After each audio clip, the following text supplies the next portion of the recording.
introduce our first speaker now at the light here. Eric Sheninger. He is principal of New Milford High School, located in Bergen County, New Jersey. He's passionate about establishing and fostering learning environments that are student-centered, collaborative, flexible, and prepare all learners to succeed in the 21st century. As an educational administrator, he firmly believes that effective communication, listening, support, shared decision-making, and the integration of technology are essential elements necessary for the transformation of school cultures. Eric has emerged as an innovative leader in the use of social media and Web 2.0 technologies as tools to engage students, improve communications with stakeholders, and help educators grow professionally. He's won numerous awards, and I'd be happy to share the litany of those with you afterwards, but we're proud to have him today. He now presents and speaks nationally to assist other school leaders embrace and effectively utilize technology. His blog, A Principal's Reflection, was selected as Best School Administrative Blog in 2011 by Ediblogs. And for more information on Eric's work, visit ericsheninger.com. He began his career in education as a science teacher at Watchung Hills Regional High School, where he taught a variety of subjects: biology, chemistry, marine biology, and ecology. He's coached several sports, hockey, one of my favorites, football and lacrosse. I think that is kinds of disciplines are very important to keeping kids engaged. I found that to be true with the 4 boys. He then transitioned into the field of educational administration as an athletic director, supervisor of phys ed and health, and vice principal in the New Milford School District. During his administrative career, he has served as a district affirmative action officer and is the current president of the New Milford Administrators Association. So, without further ado, Eric Sheninger, keynote speaker. All right, good morning, everyone. Usually, I'm up here for an hour. I'm going to try to do this very quick and succinct. I just get really into my passion, which is helping my students succeed. So what I'm going to talk about over the next half hour is sort of our journey at New Milford High School, a very, very traditional school located about 10 minutes west of George Washington Bridge.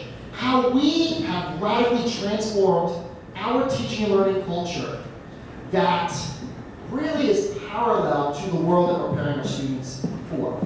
My school, prior to March 2009, was virtually like every other school in this country. We were on lockdown.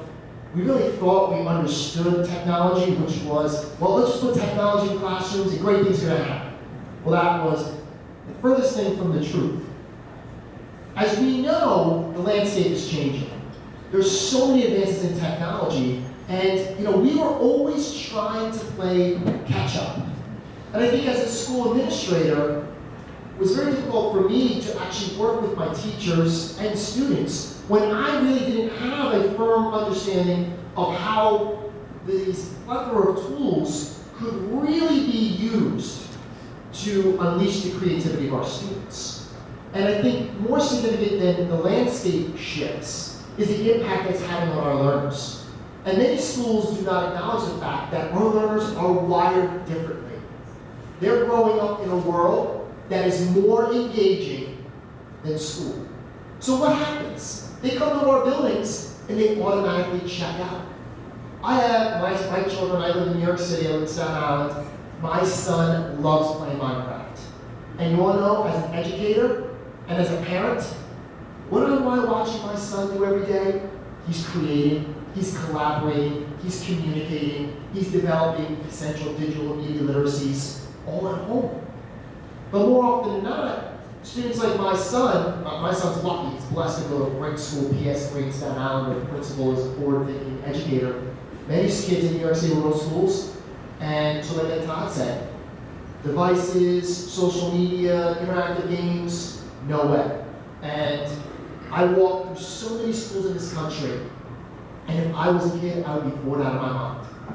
And I think the key is, how do we cater to our digital learners? How do we find a nice balance between pedagogy and educational technology? As I said, this was my school. I was that principal that blocked, banned, prohibited anything that we thought. Everything. And if you don't believe me, I was on a reality TV show called The Principal's Office a few years back. Hopefully you didn't see that. I now know I cannot hide from my digital footprint. So I'm there talking on national TV about taking devices away and making kids' lives miserable. That's what I did. And it was two things happened in my life, my professional life. One time, and my old vice principal, Louis here, he knows, we would chase kids through the halls. We would take their devices because we thought we were creating an optimal learning environment. We wanted to get the distractions out. One day, I took a device from a student, and the kid goes, "Congratulations, Mr. Sheninger." I'm like, "Oh, you congratulating me for taking your phone?" He's like, "You know what? You've done a great job creating a jail at the school." Broke my heart. It broke my heart because I'm there to advocate for my students and help them succeed. The other thing that happened was this. Prior to March 2009, no social media, no way, no how. Distraction, bad, the devil, whatever. I had every excuse in the book, like many leaders across the country. I fell into Twitter by accident, and I started to learn. And I think what we don't understand, we form our own perceptions of, and with educational technology, a lot of which is social media based. I had to learn to give up control. I had to learn how to trust my students. I had to learn how to use technology effectively as an educator and work with my teachers, because if I wasn't modeling it, if I wasn't doing it as a leader, my teachers, my students, they weren't doing it. And I really think that social media is a fantastic catalyst. All it is a tool that can open up doorways to so many opportunities that we have in education. Social media is how I find out about the best ed tech products and startups that I want to integrate and embed into the culture of Milford High School. If I was not in this space, I would be clueless, like the majority of the principals I now work with across the country. It's not just Twitter and YouTube and Facebook. It really is this game-changing tool. Like my son, what he's able to do with it now. These essential skill sets, communication, collaboration, creativity. We can now connect globally.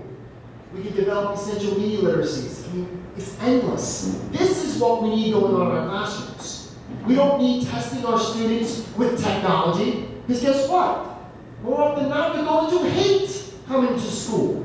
We want to unleash their passion for learning.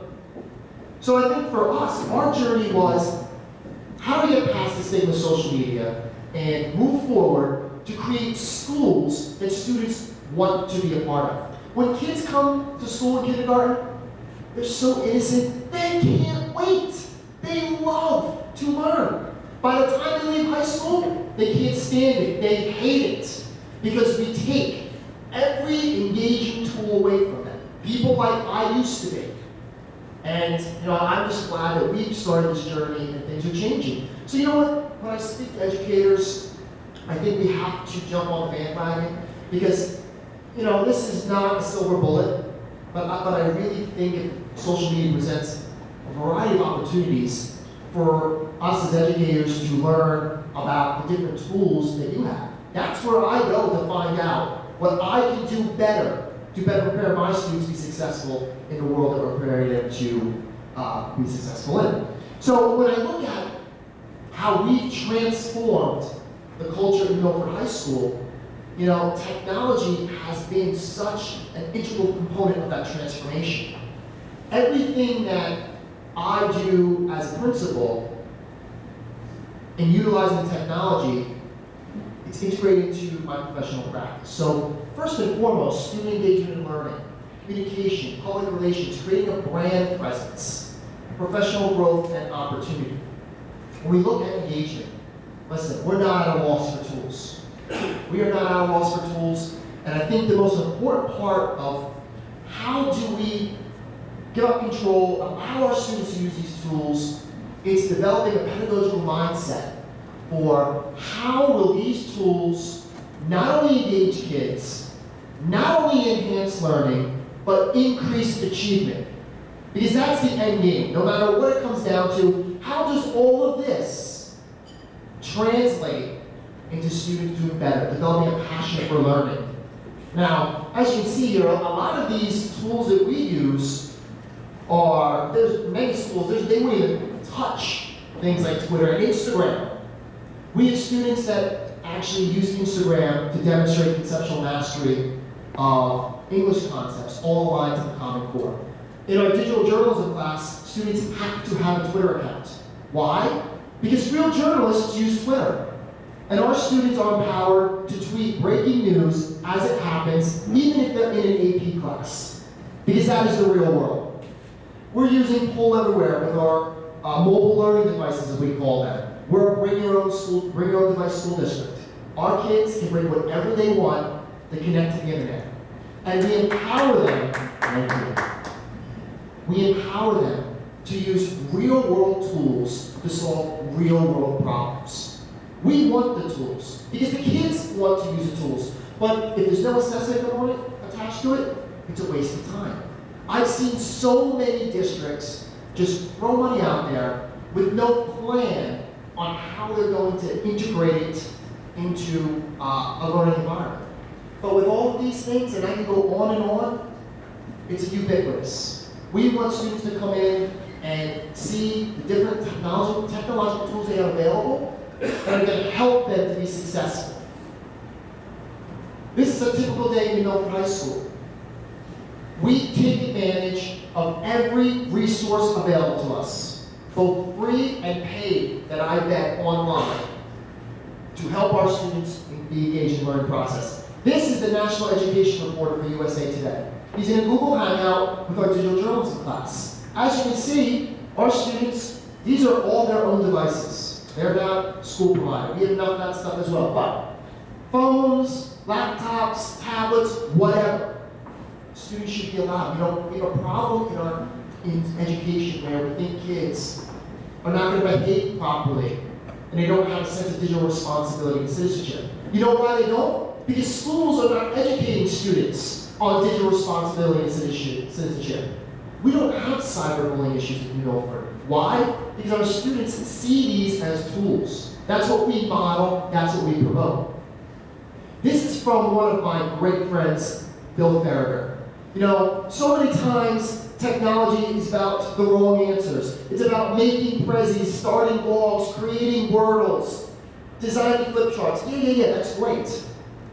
We want educational technology products that allow students to find the right answers. We want them to be empowered. We want them to use technology to raise awareness, to start conversations, find answers to their questions, join partners, change minds, make a difference, take action, and drive change.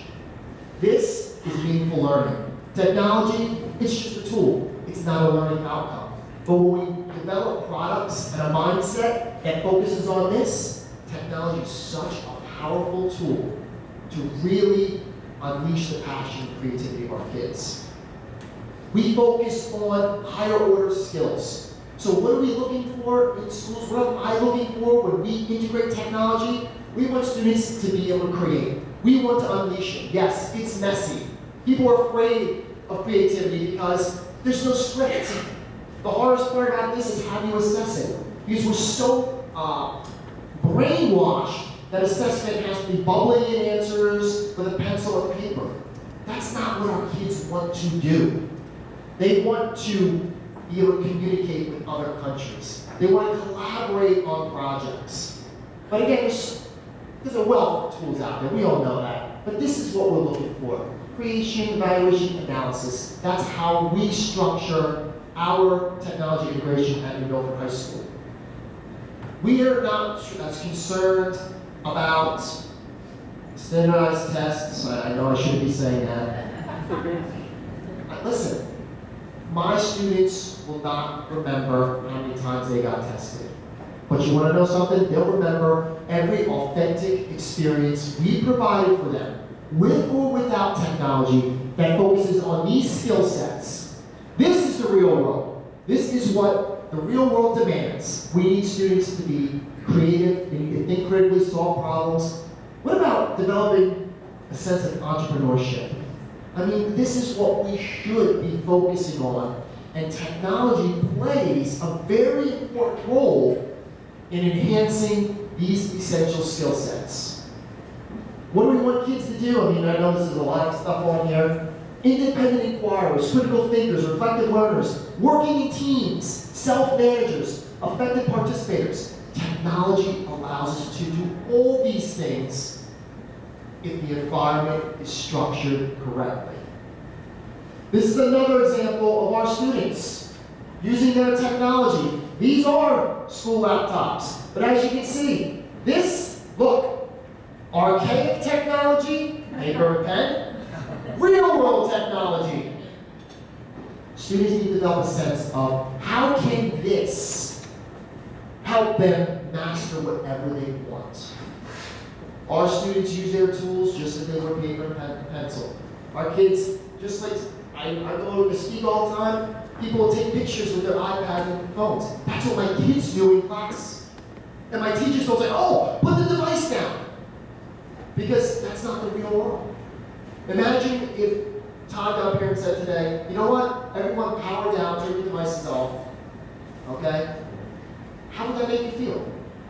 Well, that's how our kids feel in school.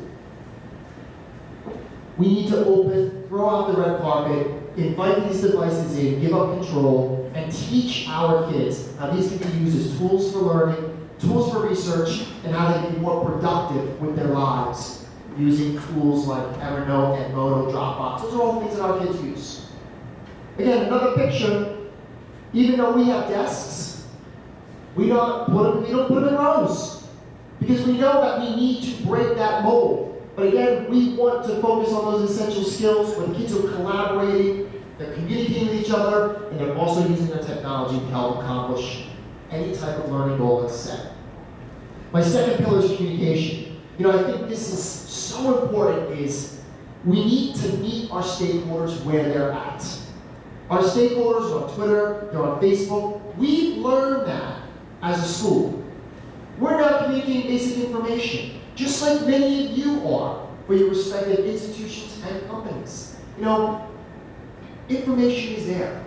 So schools, education and technology companies, we really should be communicating in order to establish relationships with each other. You know, whether it be, you know, Twitter accounts, Facebook, this really freaks out people, you know. Facebook is probably our #1 tool. And you know how ours is different than everyone else's? It's totally open. Anyone in this room can go on our Facebook page right now and write whatever you want, and I can't stop you. Do you know how freaked out principals get when I tell them that? They're like, whoa, what if somebody says something bad? I delete it. I mean, come on. But this, I mean, this will tell you everything about us. But also, now we have the means to really develop important relationships so that we can help one another. Because we all have the same goal. We want our students to be successful. Our second pillar is public relations. Now, no matter if we're in schools or just in education in general, or if we're building educational technology products, we're all responsible for public relations. And if we leave it to chance, and if we don't tell our own stories, someone else will. So it doesn't matter if you're building a product, if I'm working in a school, if someone else tells our story, 9 out of 10 times, it's not going to be the story that we want told. So we now have an obligation to become a storyteller in chief for our schools, our products. We have so many different tools available to us. This is what we use in Milford High School. This is the real world. I walk around all the time. I'm an Instagram addict. I love taking pictures of my students doing great things. I love taking pictures of my students using technology responsibly and effectively. And when they see that, that's why I'm here today, not because I'm doing anything special, it's because my students and teachers have embraced this transformation and they're finally seeing how valuable all these tools can be, to not only tell our story, but to also sort of promote the great things that we're doing, that they're doing in their classrooms. That's why I love technology so much, is because we now have tools and the means on any given day to go and show the world what our kids are creating, how they're learning, and how they're being successful, how they actually love school. I showed this yesterday in Texas. Everybody automatically knew that this happened after Hurricane Sandy. What better way to capture students doing great things than with technology? This is our students doing some community service, Asbury Park. The second that our kids went there, the teacher took a picture and emailed it to me. I was in Nebraska at the time. It took me 3 seconds to put this up on. Within 5 minutes, we had 160 likes and 16 comments. This is why I love technology, because this, to me, is priceless. It's really not as much about the technology as what our kids are doing. But if I didn't have the technology, if I wasn't using it as a leader, nobody would have seen this. Blogs are one of the most important tools for not only us as educators to share all the great things we're doing, but for all of you to get an insight on how we are effectively using technology. And it's a great way to reach out and form connections with us in schools to start a dialogue about how your products, your ideas might be a great fit for our kids and our teachers. And I tell people all the time that, blogging's not tough, you write, you do all this, but the impact that blogs have, so if you're an educator and don't have a blog, I highly recommend it. If you're working at an educational technology company and you don't have a blog, I highly recommend it. Why? Because when you have good ideas travel fast. This is about my blog from over a year ago. What do I blog about? Basically what my teachers and students are doing with educational technology. I also talk about leadership and all that stuff. Blogging about my school, when I started this, I never thought anyone would read it outside this area. But what we found is when kids are doing great things, when teachers are doing great things, when schools and companies are partnering together to do great things, people want to hear about it. My next pillar is branding. And I think all of us understand the importance of a brand, especially for those of you that have products that you want consumers like us to purchase. What does your brand mean? Apple, Adidas, Nike, we look at that. We use technology to establish our own brand, our own positive brand presence. Every tool we use, every social media tool, the pillars of New Milford High School, the Knights, New Milford, we're everywhere. Why? Because we want our stakeholders to know that New Milford is about innovation, it's about preparing students to be successful in a changing world, it's about student achievement, it is about engagement, increasing college acceptances, all that great data that people want to know about. Why? Because we want our community to know that we are working as hard as we can to meet the needs of every single kid. Just like any good company, as a school, we hype our brand. We want everyone to know this is what New Milford stands for. This is why we feel we're doing what's best for your kids. I saw this on the agenda for later, professional growth and development. Technology really has the potential to not just take us here, which is great, a balance between organizational needs and individual needs, but really to focus 100% on our needs, because we all learn differently. And I think if it wasn't for my journey in social media and being able to follow my passions, I don't know if we would have seen all these changes at New Milford High School, because more often than not, schools have to focus on state and federal mandates, and it really squashes our creativity. Now, we're able to learn anytime, from anywhere, from anyone that we want. And this happens, the catalyst is technology. Without the technology, we can't do any of this. But once technology opens up our world, we can connect with the best minds in the field as well as practitioners. We can do this in a cost-effective fashion. What do we get from it? Knowledge, resources, feedback, ideas. People are tracking this conference right now all over the world with the hashtag on Twitter. This is powerful because it enables us to sort of congregate in the same space and learn together. How do we learn together? Through two-way communication, using, again, the tools that our students should be using. And when we're in the center of this two-way flow of information and technology, this is where we exchange great ideas, we can collaborate and really do amazing things for our kids. By forming our own personal learning networks that consist of every type of stakeholder, we can do some amazing things. We can share, meet like-minded people, gain knowledge, solve problems, get support, informal learning, all this great stuff. And it's all directed by us. Because when we're in the same spaces, we're all sort of have the same goal, which is how can we do what we do better to serve our students? This is probably my most favorite infographic of all time. This really is me. And all I do is use tools that are available to me to get myself to smart people. There are a lot of smart people in this room. I'm not one of them. I'm resourceful. I'm resourceful because I've understood that I can leverage and take advantage of these free tools to get the Milford story to you, to find out ways that we can form mutually beneficial partnerships, to help promote your products. But again, we gotta be in those spaces. The idea is to never stop learning. We don't want our kids to stop learning. We can't stop learning. And we can learn a great deal from each other. You know, everyone always says, oh, how I can't find the time to do this. Well, that's sort of the wrong way to look at it. You know, I don't find the time to learn and get better. I make the time. And this is one of the hardest things for principals to understand is that when you find something valuable, you will make the time. I've talked to so many entrepreneurs that have dedicated their whole lives to their product. They didn't find the time. They made the time.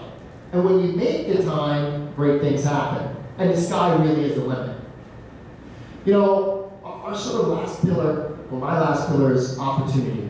You know, and who doesn't want opportunity? We all want opportunity, especially for our schools, especially for our companies. You know, these are some examples of opportunities that have come the way of the Milford High School, which are examples of mutually beneficial partnerships that have solely arisen because of connections. You know, AgriMedia gave my school $10,000 worth of document cameras. They came in from Arizona, did PD twice. That influenced my ability, my purchasing decisions. I then bought many, many more document cameras. Now my teachers using those document cameras to flip their instruction. Totally without me.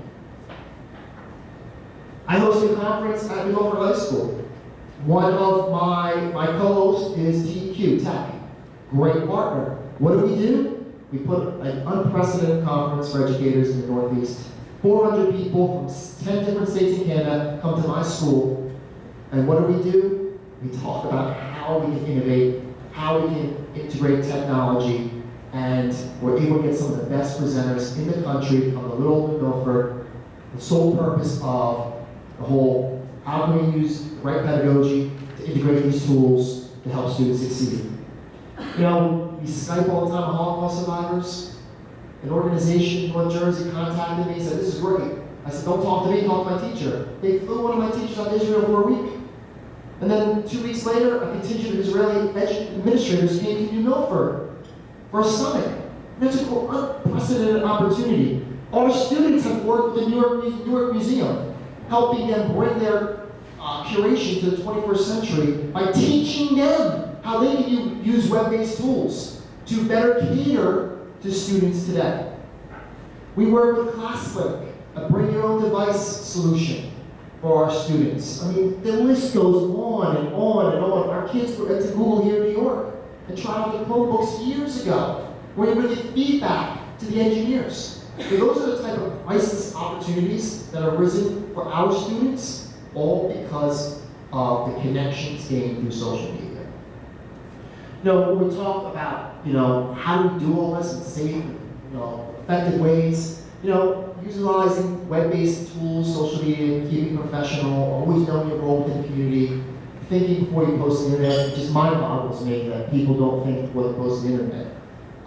Knowing they have a digital footprint. We work with our kids every year on their digital footprints. We want them to create a positive digital footprint because we understand now what's going to happen when they go to college and careers. People don't look at that. And kids don't really have a sense of that. And always having defined learning goals is so important. How will technology help kids learn? That is what I want to know as a consumer and a school that uses virtually everything and anything to unleash the passion of our kids. So in summary, together, we got to collaborate and share. We share a great deal, but the power of sharing is more people need to do it. Taking risks, learning, and modeling. These are really the keys to our teachers being granted the autonomy, not fearing failure, because they always think, oh no, technology, I'm going to have to learn this, learn that. What if I fail? That's totally off the table. We live in a globally connected society. It only makes sense that we take advantage of these connections. We all think, and my thing is, if we think, we've got great ideas, but you want to know something? Ideas are only useful if they're available for all of us. Take advantage of, to tweak, to push back on, so that we all can do what we do better. I know with technology stuff, everyone says, I don't have time. That's what I hear from administrators all the time. We can't use time as an excuse. Because if we use time as an excuse, who suffers? Our students suffer. And I think we have to become digitally resilient. I love this quote, the refusal to quit when confronted by blocked websites, antiquated tools, and technology decisions that aren't aligned with a new vision for teaching and learning.